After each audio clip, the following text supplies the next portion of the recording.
तर हे आज आपण आपल्या चॅनलवर घेऊन आलेलो आहोत स्टफ पालक पराठा। तुम्ही पाहू शकता अगदी छान असा दिसतो आहे आणि तेवढाच पौष्टिक देखील। मुलांचा डब्बा असो किंवा सकाळचा नाश्ता, अगदी 10 मिनिटांमध्ये तयार होणारा पदार्थ अगदी छान दुलदुलीत असा तयार होतो। तर व्हिडिओ पूर्ण पाहायचा आहे। व्हिडिओ आवडला तर व्हिडिओला लाईक आणि चॅनलला सबस्क्राईब करायचं आहे। त्यासाठी मी इथे एक गड्डी असा पालक घेतलेला आहे। छान धुवून आपण हा 5 मिनिटं शिजवून घेऊया।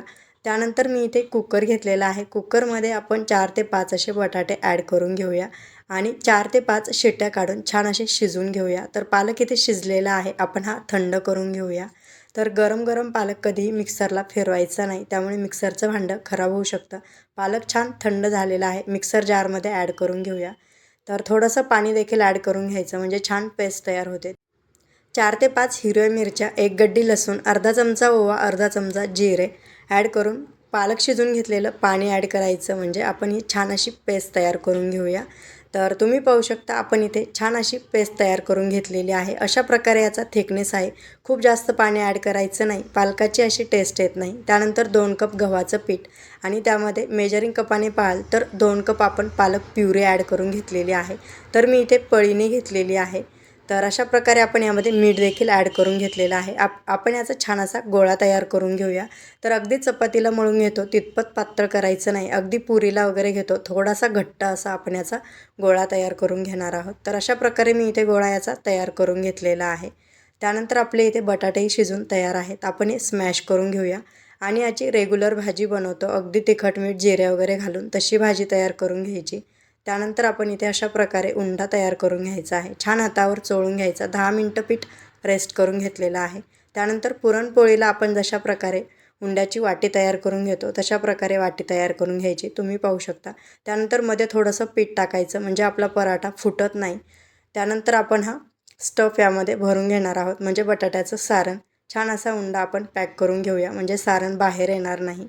तर अशा प्रकारे पिठामध्ये घोळून घेऊया आणि आपण हा पराठा अगदी खालीवरी करून असा लाटून घेणार आहोत, म्हणजे एकसारखा लाटला जातो। एकांग जाड किंवा एकांग असं पातळ होत नाही आणि पराठा फुटल्या देखील जात नाही।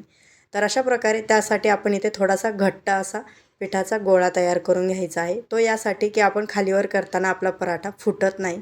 तर अगदी पातळ असा मी इथे पराठा लाटून घेतलेला आहे। तर स्टफिंग आपण कशा प्रकारे बनवली त्यावर त्याची टेस्ट पूर्णपणे अवलंबून असते। त्यानंतर मी इथे तूप ॲड करून घेतलेला आहे आणि आपण हा छान खरपूस शेकून घेऊया। तुमच्या आवडीनुसार तुम्ही इथे तेलात किंवा तुपामध्ये पराठा शेकून घेऊ शकता। तर अगदी छान सुंदर असा कलर आलेला आहे। आपण हा छान असा भाजून घेऊया। तर तुम्ही पालक पराठे कशा प्रकारे बनवता ते कमेंट करून नक्की सांगा आणि आपला हा झटपट होणारा पालक पराठ्याची रेसिपी तुम्हाला कशी वाटते ते देखील कमेंट करून नक्की सांगा। तर मी इथे भरपूर असं तूप लावून घेतलेलं आहे।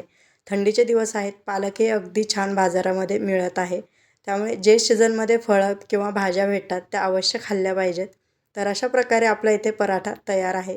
तर थोडंसं असं होल पडलं, त्यामुळे टम्म असा फुगला नाही, पण पराठ्यातलं सारण बिलकुलही बाहेर आलेलं नाही। तर आपले इथे आणखी असे पराठे मी तयार करून घेतलेले आहेत। तर तुम्हाला आजचा आपला हा व्हिडिओ कसा वाटला ते कमेंट करून नक्की सांगा। आणि हो, रेसिपी आवडली असेल तर रेसिपीला नक्की एक लाईक करा आणि हो, चॅनलला सबस्क्राईब करायला विसरू नका।